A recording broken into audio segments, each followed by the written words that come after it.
મોરબી જિલ્લાને કેનાલનું પાણી મળે એ માટે ધારાસભ્ય અમૃતિયા મેદાને પાણીના વેડફાટને લઈને લખતરના ઢાંકીમાં નિરીક્ષણ કરવા માટે કાંતિ અમૃતિયા પહોંચ્યા છે, જ્યાં તે અધિકારીઓ સાથે બેઠક પણ કરશે।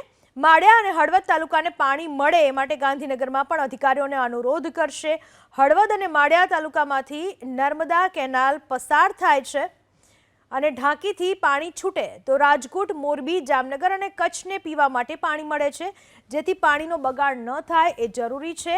કેનાલના પાણી માટે અધિકારીઓને સજાગ થવા ધારાસભ્યની સૂચના છે। જો ઢાંકીમાં કોઈ અધિકારીની બેદરકારી હશે તો સસ્પેન્ડ કરવા સુધીના પગલાં લેવામાં આવશે।